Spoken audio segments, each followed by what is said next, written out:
Seguimos con la unidad 4 de Orozco. Algunos me hacían preguntas en el descanso acerca de Orozco y él es bautista reformado.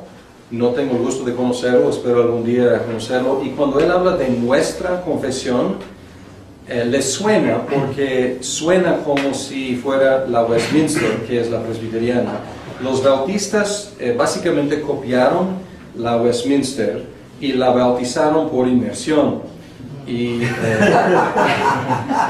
ellos salieron con la confesión de Londres, que luego salió como, creo que casi idéntico como la confesión de Filadelfia. Entonces él está refiriéndose a una de estas, de Londres o Filadelfia, pero van a reconocer que lo que está citando suena a veces exactamente como Westminster, y es porque es, o sea, fue una copia es muy parecida. Y algunos se desconcertaron un poco. Él dice que la nueva versión internacional no es recomendable. Yo diría, no es recomendable para este curso y para exégesis, pero yo no diría que no es recomendable en ningún contexto. La utilizamos aquí para lectura privada y pública, y es más accesible, y como empezamos aquí con una iglesia nueva, sin gente contra tradición, Reina Valera, escogimos usar la nueva internacional para que la gente pudiera entrar más rápidamente a la Biblia. Bien, y también alguien me hizo, a lo mejor voy a regresar a la 60, porque alguien me hizo ver que en la 60, en Romanos 3:27, ley está con minúscula. Sí. Porque aquí es con mayúscula, que da una impresión equivocada, como si se refiera siempre a Torah, a mandamiento. Entonces a lo mejor me gusta 97 porque ya no dice Jehová, pero a lo mejor voy a aguantar Jehová, y es 95, ¿no? Y está en minúscula. ¿Minúscula?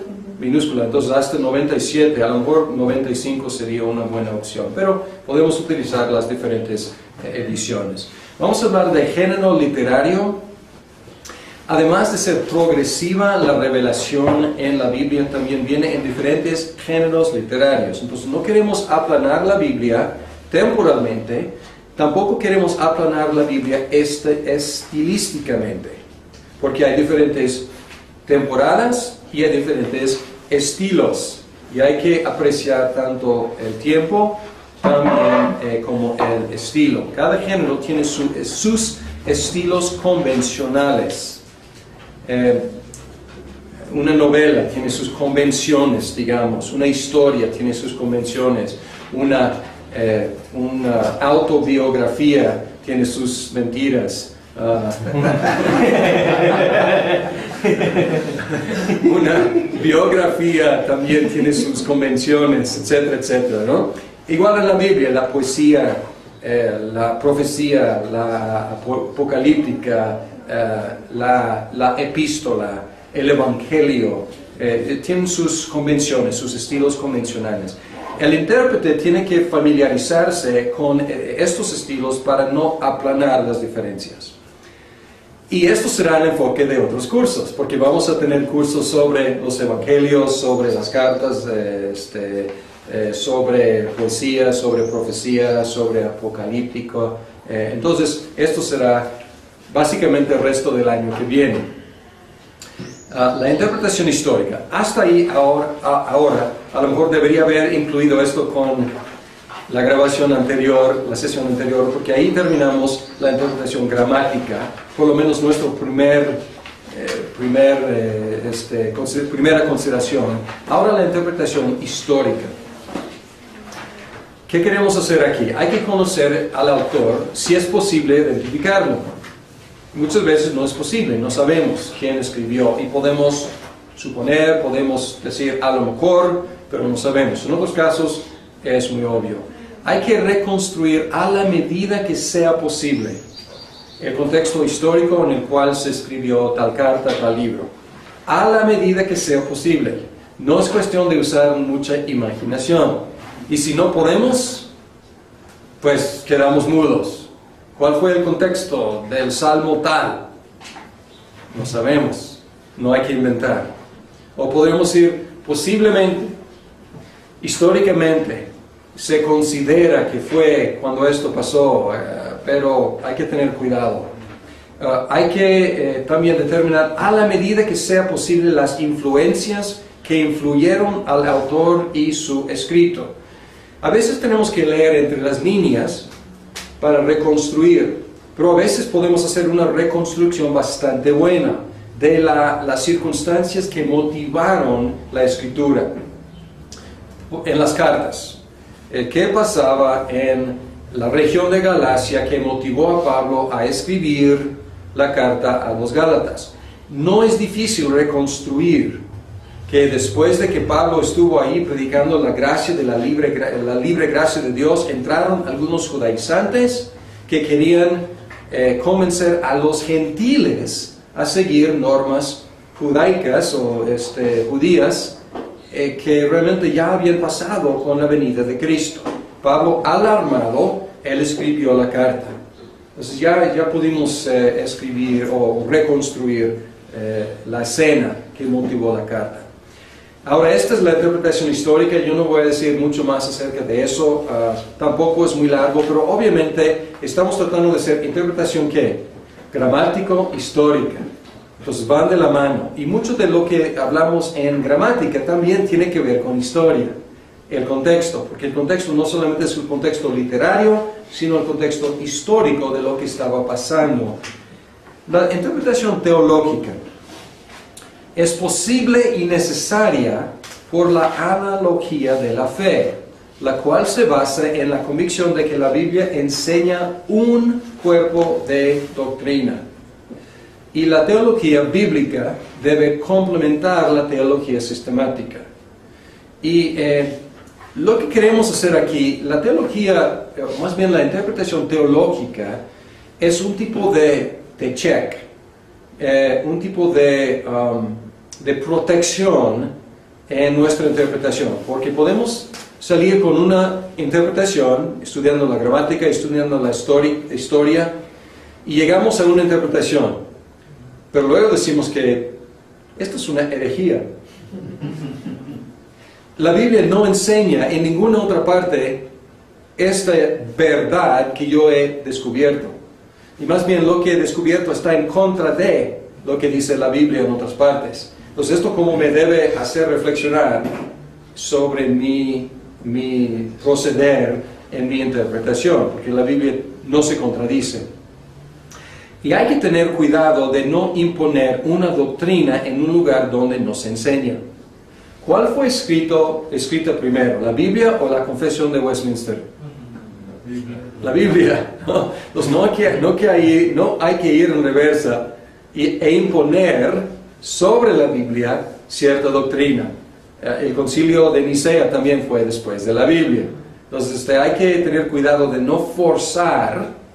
Sin embargo, tomando en cuenta la teología bíblica, la progresión de la revelación, podemos ver pistas, vislumbres, sugerencias, digamos, de la Trinidad. Pero no debemos decir, se enseña la Trinidad en toda su plenitud en Génesis 1. ¿No es cierto? Puede haber pista ahí, puede haber vislumbre, pero no hay que forzar el texto. Y hay que apreciar la progresión de la revelación. Bien, sirve como protección, no es donde empezar. Empezamos con gramática, empezamos con historia, pero luego vemos todo en el contexto teológico. Vamos a hablar de símbolos, cosa que hace Orozco. Y en un sentido, todas las palabras son símbolos, pero él está usando símbolos en una forma más restringida. Él se refiere a símbolos, y estamos refiriéndonos a símbolos como algún objeto en lugar de una descripción verbal. En lugar de una descripción, es decir, pan, o agua, o cordero, o serpiente, o algo así, algo simbólico, en lugar de dar una explicación verbal. Y algunas reglas que Orozco da, observa las características del objeto que lo hacen apto para su uso como símbolo. Vamos a hablar de Cordero de Dios. ¿Cuál es la característica o las características del Cordero de Dios relevantes? No es el hecho de que sea blanco, no es el hecho de que tenga 4 patas, no es el hecho de que su lana sea útil. El hecho es que fue un animal usado para sacrificios expiatorios. Entonces hay que enfocarnos en el aspecto o los aspectos relevantes para no salir, porque ha habido predicaciones ridículas que toman otro aspecto que no es relevante. El hecho de ser blanco, el hecho de ser no sé qué, no sé, o sea, del cordero, que realmente no sea relevante para entender lo que quiere decir Cordero de Dios. Cuando dice todos, como ovejas, nos descarriamos, puede haber otro aspecto de lo que es ser oveja. A lo mejor la tendencia de perderse, que no es parte de Cordero de Dios, pero sí es parte de nuestra tendencia. O sea, entonces es otra característica y es la relevante. Luego busca en el contexto la razón para usar el símbolo. Juan el Bautista utilizó Cordero de Dios en un contexto judío, hablando con personas acerca de sus pecados. Él explicó luego explícitamente, y aquí no hay duda, porque él dijo, el Cordero de Dios que quita los pecados del mundo. Entonces es obvio. Entonces esto es un símbolo muy transparente. Estoy usando uno que es muy fácil. Él explica, el contexto explica. Expresa, y ahora es ejercicio nuestro, expresa verbalmente la relación entre símbolo y la verdad expresada. Por ejemplo, así como los corderos fueron sacrificados en el Antiguo Testamento para perdón de los pecados de los judíos, Jesús fue sacrificado para el perdón de los pecados del mundo. Por ejemplo, puede ser una explicación verbal de este símbolo. Obviamente este es mucho más largo, por eso usamos símbolos, ¿no? Por eso Juan dijo, he aquí el Cordero de Dios que quita el pecado del mundo. Y es muy rico lo que él dijo, y nos cuesta, tenemos que usar un párrafo, un enunciado largo para explicar lo que significa, pero es buen ejercicio, poner en palabras verbales lo que sí. Una pregunta sería como lo que aparece en el artículo de Clooney sobre el diagrama de el hecho que apunta en el Antiguo Testamento a Cristo en la flecha que estaba diagonal, ¿Tipo? Ajá, y bueno, ¿es algún elemento similar sí, que ayuda a la predicación en su momento de realizarse? En este caso, sí, en este caso, Cordero de Dios es sumamente tipológico, porque tenemos a través de todo el Antiguo Testamento miles y miles de corderos de Dios o para Dios. Entonces aquí sí, o sea, es trazar, regresando al diagrama de Clowney, aquí estamos empezando en Juan, pero si empezáramos con algún cordero en el Antiguo Testamento, encontraríamos su significado en su contexto, que fue sacrificado como sustituto por el perdón de los pecados, su realización histórica en Cristo, y luego ahora para predicar al pueblo. Es lo que Juan hizo. A lo mejor Juan probablemente no estudió Clowney. Sin embargo, él predicó tipológicamente. Él siguió implícitamente esa línea de la tipología. Muy buena observación, David. Muy bien. Ahora determina lo que los oyentes o lectores originales habrían entendido y lo que los oyentes o lectores modernos tenemos que aprender. Cosa que ellos tomaron como cosa ya en todo entendido, pero nosotros no. Por ejemplo, los judíos entendieron la enseñanza del Antiguo Testamento sobre los sacrificios y sobre todo el día de expiación. Nosotros tenemos que entender este sistema de sacrificios para realmente apreciar el impacto de este símbolo. No es parte de nuestra cultura. y es parte de su cultura. Tenemos que aprender, a lo mejor tenemos que estudiar Levítico 16, día de expiación, para poder entender cuál habría sido el impacto de he aquí el Cordero de Dios. Y por fin, hay que ser cuidadosos en nuestro nivel de certeza acerca del significado del símbolo. Aquí dos contrastes.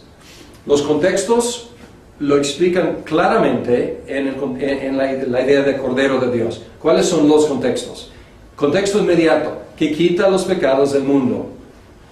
Y luego, expandiendo los contextos, llegamos hasta Levítico y ya tenemos clarísimo este símbolo.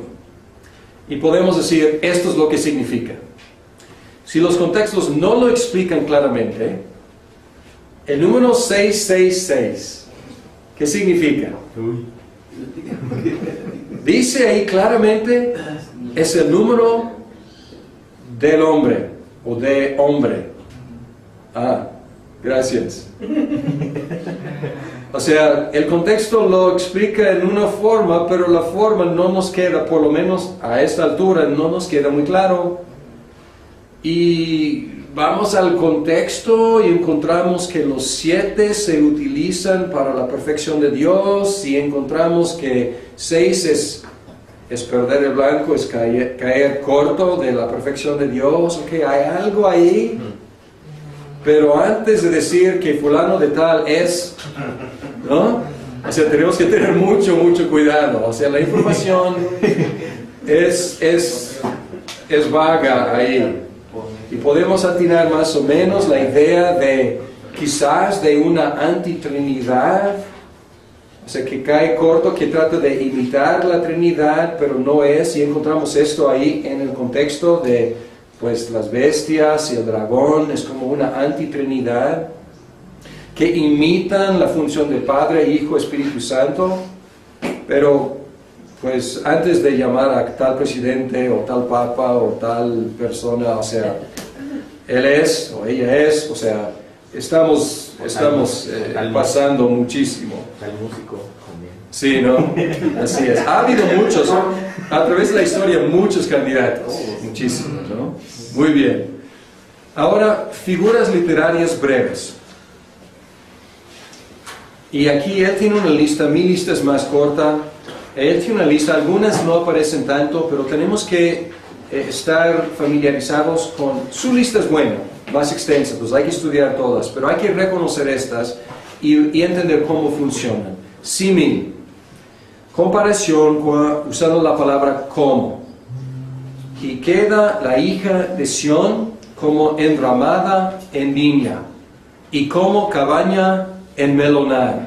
Para mí estos símiles no tienen mucho sentido, pero luego dice como ciudad sitiada. Eso sí, más o menos entiendo, pero para mí como enramada en viña, como cabaña en melonar, no, para mí no tiene ningún impacto.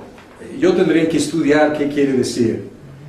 Cuando dice todos nosotros como ovejas nos descarriamos, ok, ya puedo ver la oveja en la zanja ahí dando patadas. Y yo, o sea, yo entiendo, aunque no soy pastor de ovejas de 4 patas. Pero hay 3 símiles aquí. La última sí entiendo, como ciudad sitiada. He leído algo de la historia, sé algo de qué es. Pues aquí hay 3 símiles, 2 para mí no son muy transparentes, una sí. Metáfora. Comparación por medio de afirmación directa que describe una cosa en términos de otra. Vosotros sois la sal de la tierra. No dice, ustedes son como la sal de la tierra, sería una símil, pero dicen, son, es una metáfora. Y hay muchísimas metáforas en la Biblia. Metonimia, usar el nombre de una cosa por otra, por una relación estrecha entre ellas. La circuncisión, ¿qué es? Los judíos. También es una operación que se hace en los varones judíos y en otros pueblos. Sin embargo, hay una asociación, la circuncisión, los judíos, la incircuncisión, los gentiles, aunque algunos también practicaban esa operación de circuncisión, pero ahí es una asociación. Ustedes tienen a Moisés y los profetas, escúchenlos, tienen a Moisés, ¿de veras? O sea, ¿qué tienen? La ley, tienen todo lo que Moisés ha escrito. Entonces, aquí es metonimio. Sinéctoque. Una parte por todo, o todo por una parte. Se estremeció el corazón. Ay, qué bueno. Que ninguna otra parte del cuerpo se estremeció. Solamente taquicardia y el resto todo tranquilo. No, ¿qué quiere decir? La persona, el alma que peca, morirá. Ah, qué bueno, el cuerpo no. No, o sea, obviamente está diciendo, o sea, usando una parte por el todo. Es muy común. Y puede ser también al revés, pero muchas veces es así. Una parte por el todo. Personificación. Es hablar de una cosa como si fuera persona. Y aquí en Gálatas. Y la Escritura, previendo que Dios había de justificar por la fe a los gentiles, dio de antemano la buena nueva a Abraham. La Escritura previendo, o sea, es hablar de la Escritura como si tuviera no solamente ojos, sino posibilidad de conocimiento anterior, de antemano. Entonces es personificar la Escritura. Elipsis. También hay otro que él menciona que es similar a la personificación que yo no incluí aquí. Es hablar a un objeto como si fuera una persona. Es decir, montes de Sión. Y luego hablar a los montes como si fuera una persona. Aquí, elipsis. Se omite parte de una idea, la cual el lector debe suplir. Jesús dice, para que sepáis que el Hijo del Hombre tiene autoridad en la tierra para perdonar pecados. Y luego va y habla con otra persona. Para que sepáis vosotros. Y no termina el enunciado. Y luego dice, levántate y anda. Entonces aquí tenemos que como completar la idea, porque no terminó el enunciado. Eufemismo, cuando aquí hay una redundancia aquí, cuando se usa una expresión, no es se usa una expresión más delicada para describir algo desagradable. Los que durmieron en él, ¿qué pasó con ellos? Murieron. Y lo decimos también nosotros. Una pregunta, pero esta figura de eufemismo generalmente da pie también a doctrinas de controversia, ¿no? Como por ejemplo, específicamente se habla de que hay un estado en el que cuando el cristiano muere está en una especie de cama celestial esperando que Cristo hable y entonces se levante de su cama y, o sea, da pie a esas cosas, ¿no? Sí, es una teoría del estado intermediario, que es el sueño del alma. Y sí, es una falta de entendimiento de un eufemismo. Exacto. Es tomar un eufemismo como si fuera algo literal, si puedo decirlo así, hablando del sueño, cuando es simplemente para no decir se murió o se murieron. Nosotros también, pues ya descansó, ya pasó, porque nos cuesta trabajo la muerte, por ejemplo.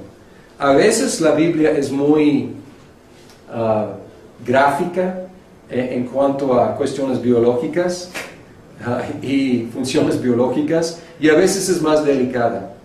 Y cuando es más delicada, pues son eufemismos, ¿no? Y a veces es tan gráfica que nos da pena. Y a veces no, así es más delicada. Bien, lítotes. Lítotes afirman negando lo opuesto, como los escoceses. ¿Cómo estás? No estoy mal.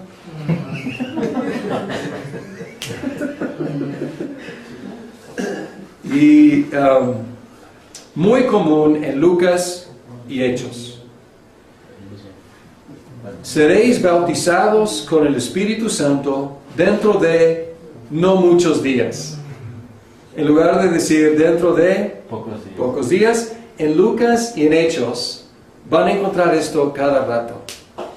No muchos, no muy, en lugar de decir lo positivo. Es porque, perdón, en una ocasión leí un comentario de que era porque era el lenguaje de Lucas, o sea, así medio técnico en cuanto a que así se expresaban los médicos de su tiempo, o sea, era una manera como técnica de expresarse de su carrera, pues.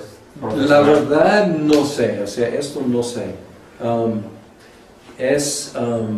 Yo sé que es el estilo de Lucas. Lo que no sé, ¿por qué? Si fue algo de su profesión o no. Que tenían que tratar con pacientes y decir, vas a morir dentro de no muchos días. No, la verdad, desconozco eso, la verdad. Puede ser. O sea, sabemos que Lucas tiene un estilo elegante, elevado.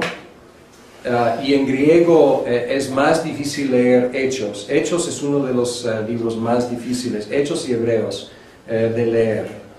Otros, Juan es relativamente fácil. Entonces Lucas tiene un estilo más elevado, más técnico a veces. Entonces, pero que sea por su profesión, obviamente por su educación. Sí. Pero no sé si sea por ser médico o no, la verdad desconozco. Sí. Yo considero que a veces la estructura del idioma, ¿no? De que el idioma permite en forma negativa dar una idea, y por ejemplo el español es un idioma positivo, ¿no? Sí. ¿Para qué rodear de que no muchos o directo, ¿no? Pocos, ¿no? Y a veces el problema ya de traducir de inglés al español, porque en inglés también se permite hablar en forma negativa para expresar algo. Y a veces los que traducen, lo traducen en ocasiones literalmente y así le ponen, no muchos, ¿no? Sí. Y se cae en el vicio de que mucha gente, muchos políticos hablan ya en esa forma, ¿no? De forma negativa, o sea, dando a pocos, ¿cuál es la definición de pocos? Pues no muchos, ¿no? Entonces en lugar de decir la palabra, dicen la definición que... Sí, y se puede utilizar en mal sentido para evitar decir cosas, ¿no? Decir cosas y no decir cosas, ¿no? Sin embargo, en Lucas es cuestión de estilo, o sea, es elegante, no se pierde el sentido para nada, pero es un poco menos directo, obviamente, y es un estilo quizás un poco más elevado, elegante, pero sí, todos estos se pueden mal usar, obviamente. Lítotes. Hipérbole es como opuesto a lítotes. Si lítotes es como disminuir en un sentido, es decir, no muchos. Hipérbole es exagerar, pero exagerar no para distorsionar la verdad, es para hacer un impacto. Pienso que ni aún en el mundo cabrían los libros que habrían de escribir. Es fascinante, es la conclusión de Juan. Juan dice, Jesús ha hecho muchas otras cosas, y si cada una de estas cosas se escribieran, ni el mundo entero sería suficientemente grande para contener los libros. Y así termina. Oh, pues qué agradable forma de terminar. Y obviamente no está pensando literalmente, si podemos decir, pero obviamente está diciendo, Jesús hizo muchas otras cosas, muchísimas otras cosas, y no están aquí. Les he escrito esto, ¿para qué? Para que sepan, y para que crean, y para que tengan vida eterna. Ironía, expresar lo opuesto a lo que las palabras normalmente indicarían. Porque, ¿en qué habéis sido menos que las otras iglesias? Sino en que yo mismo no os he sido carga. Perdonadme este agravio. ¿Cuál agravio? De no cobrarles. O sea, es un poco, podríamos ir casi sarcástico, pero el amor sarcasmo es algo malo y no queremos atribuir eso a Pablo quizás, pero está diciendo, perdonadme este agravio, pero no hay agravio, más bien hay un regalo. Pablo dice, no les cobré a ustedes los corintios, perdónenme, no les cobré otras iglesias para predicar el evangelio gratis aquí, perdónenme. O sea, es irónico, ¿no? Que él esté buscando perdón por haberles hecho un favor. Otras figuras literarias, Orozco menciona otras figuras breves, algunas figuras opacas y otras figuras extensas que deben estudiar, pero vamos a estudiar algunas de estas más extensas en otros contextos. Por ejemplo, estudiando los evangelios, exploraremos las parábolas. Estudiando la poesía hebrea, examinaremos el paralelismo, por ejemplo. Ahora llegamos a la tarea que ya empecé a explicar, pero aquí está la lista de la tarea. Y vamos a tratar de poner en práctica lo que hemos revisado el día de hoy. Primero, revisen los acetatos. Voy a subir estos acetatos a la red, al sitio de la iglesia, o más bien del seminario. Revisen sobre todo 7 a 13, donde hablamos del uso de las palabras. Y luego, usando los números de Strong, escoge una palabra hebrea o griega que no se utiliza muchas veces. En otras palabras, que se utiliza pocas veces. 10 o menos. Y aquí tienen el sitio de Strong en inglés, en línea.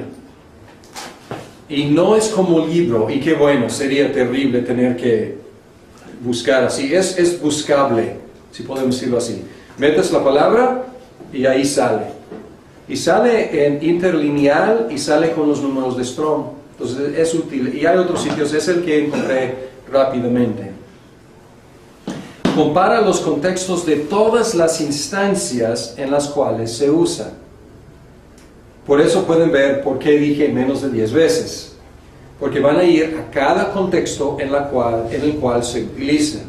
Van a analizar cada contexto y luego escribe un ensayo de una página, reportando lo que descubriste acerca de su uso o sus usos. Y no es garantía de que descubran algo.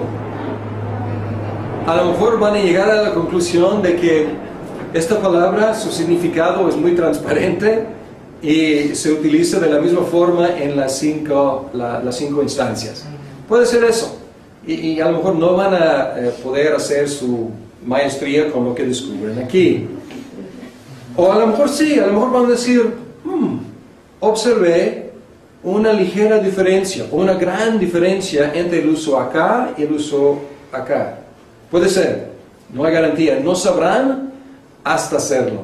Pero si les advierto para que no se desanimen, si llegan a la conclusión dicen, pues iglesia quiere decir iglesia, ¿verdad? Un grupo de creyentes bautizados reuniéndose, algo así. O sea, pues realmente no sabrán hasta hacerlo. Y muchas veces estas tareas llegan a calles cerradas y otras veces abren a otras avenidas y pueden seguir estudiando y encontrar algo fascinante. ¿Está clara la tarea? Muy bien. Entonces, si no tenemos Strong o si no tenemos acceso a la cuestión del inglés, podemos venir a... Sí, claro, aquí están en la biblioteca en mi estudio. Sí. Pueden utilizar, les recomiendo que ahora busquen, si quieren utilizar, aquí tengo concordancia Strong, tengo concordancia inglés griego y también inglés hebreo.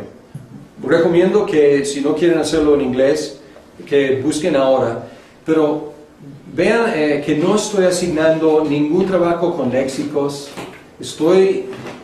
Este ejercicio es para enfocarse en ¿qué? Contextos, en el uso en la Biblia, en sus contextos. Más adelante podemos incluir léxicos, pero primero es ir a los contextos y ver el uso o los usos. Sí, Pedro. Por ejemplo, hay muchas Biblias de estudio que tienen al final una concordancia.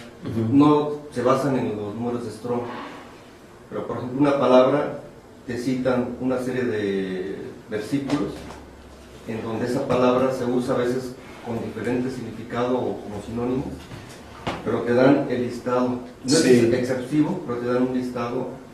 No sé si... El problema con esas concordancias atrás es que no necesariamente están usando la misma palabra en griego o en hebreo. Por eso necesitamos ir con Strong. Sí, estas pueden usar 3 o 4 diferentes palabras que se traducen de la misma forma en castellano. Estamos tratando de tomar un paso atrás, de ver lo que está detrás de la traducción. Es buena pregunta, Pedro, buena aclaración. Por eso sí necesitamos usar Strong o, si pueden, y como digo, estos están codificados con Strong. Muy bien. ¿Cómo sabemos si es griego o es hebreo? Pues ahí en Strong, obviamente, o sea, lo que es del Antiguo Testamento es hebreo o posiblemente arameo, o si es el Nuevo Testamento es griego. Entonces van a hacer un estudio o del Antiguo Testamento o en el Nuevo Testamento, porque es o hebreo o griego. Y luego un estudio mayor, para 2 páginas por lo menos, sería buscar la palabra en griego que corresponda a la palabra en hebreo. Y ahí entra la Septuaginta, que es la traducción en griego del hebreo. Pero estoy tratando de hacer esta tarea sencilla y lo único que necesitan son sus Biblias y algunos números de Strong para identificar si era en hebreo. La sesión anterior, porque ahí terminamos la interpretación gramática, por lo menos nuestra primera consideración. Ahora la interpretación histórica. ¿Qué queremos hacer aquí? Hay que conocer al autor si es posible identificarlo. Muchas veces no es posible, no sabemos quién escribió y podemos suponer, podemos decir a lo mejor, pero no sabemos. En otros casos es muy obvio. Hay que reconstruir a la medida que sea posible el contexto histórico en el cual se escribió tal carta, tal libro. A la medida que sea posible. No es cuestión de usar mucha imaginación. Y si no podemos, pues quedamos mudos. ¿Cuál fue el contexto del salmo tal? No sabemos. No hay que inventar. O podemos decir, posiblemente, históricamente, se considera que fue cuando esto pasó, pero hay que tener cuidado. Hay que también determinar a la medida que sea. Aquí es con mayúscula, que da una impresión equivocada, como si se refiera siempre a Torah, a mandamiento. Entonces a lo mejor me gusta 97 porque ya no dice Jehová, pero a lo mejor voy a aguantar Jehová y es 95, ¿no? Y esa minúscula. ¿Minúscula? Minúscula, entonces hasta 97, a lo mejor 95 sería una buena opción, pero podemos utilizar las diferentes ediciones. Vamos a hablar de género literario. Además de ser progresiva, la revelación en la Biblia también viene en diferentes géneros literarios. Entonces no queremos aplanar la Biblia temporalmente, tampoco queremos aplanar la Biblia estilísticamente, porque hay diferentes temporadas y hay diferentes estilos, y hay que apreciar tanto el tiempo también como el estilo. Cada género tiene sus estilos convencionales. Una novela tiene sus convenciones, digamos, una historia tiene sus convenciones, una autobiografía tiene sus mentiras, una biografía también tiene sus convenciones, etcétera, etcétera, ¿no? Igual en la Biblia, la poesía, la profecía, la apocalíptica, la epístola, el evangelio, tienen sus convenciones, sus estilos convencionales. El intérprete tiene que familiarizarse con estos estilos para no aplanar las diferencias. Y esto será el enfoque de otros cursos, porque vamos a tener cursos sobre los evangelios, sobre las cartas, sobre poesía, sobre profecía, sobre apocalíptico. Entonces, esto será básicamente el resto del año que viene. La interpretación histórica. Hasta ahí, ahora, a lo mejor debería haber incluido esto con la grabación anterior.